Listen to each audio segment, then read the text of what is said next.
پاکستان میں راکٹ باز، کشمیر میں پہاڑوں کی شہزادی جیسے ناموں سے مشہور ٹرک آر سے مزین بیڈفورڈ بسز کی کہانی آج کے ہم اس ویڈیو میں آپ کو دکھائیں گے۔ یہ بسیں پاکستان میں 1963 میں برطانیہ سے امپورٹ کی گئی تھیں، جو کہ کراچی کی عوام کے لیے استعمال میں لائی جانی تھیں۔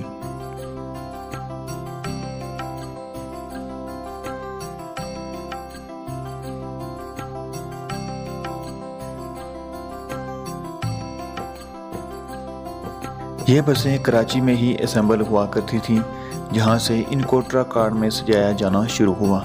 یہ بسیں جہاں میدانی علاقوں کی پختہ سڑکوں کے لیے کارآمد ثابت ہوئیں، وہاں ہی یہ بسیں دشوار گزار پہاڑی علاقوں کی کچی سڑکوں کے لیے بھی مفید ثابت ہوئیں۔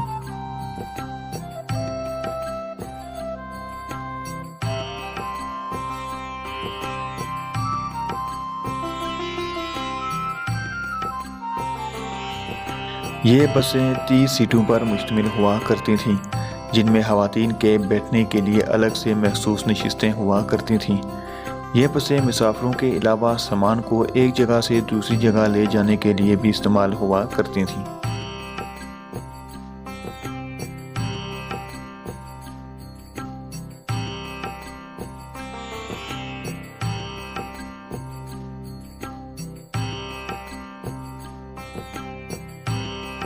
ان بسوں کے مالک ان بسز کو دلہن کی طرح سجایا کرتے تھے، جن میں مخصوص قسم کے ہارن استعمال کیے جاتے تھے۔ یہ ہارن ہی ان بسز کی پہچان بن جاتے تھے۔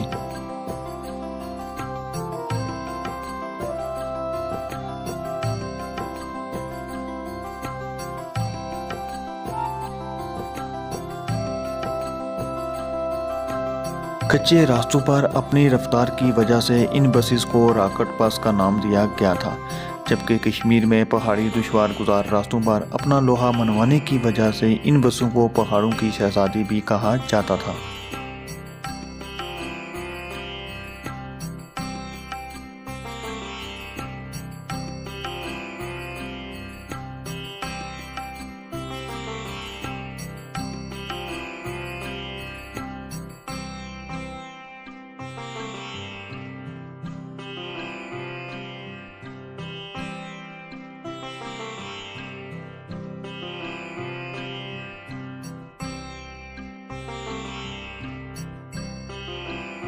ان بسوں کا انجن، جو کہ کبھی ان کی طاقت اور رفتار کی پہچان ہوا کرتا تھا، وہی انجن آج ان کو پاکستان اور کشمیر کی سڑکوں سے غائب کروانے کی وجہ بنا۔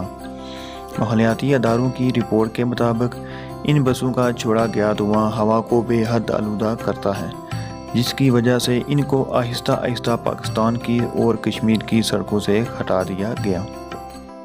امید کرتے ہیں ہماری یہ ویڈیو آپ کو پسند آئی ہوگی۔ آج کے لیے اتنا ہی۔ اللہ نگہبان۔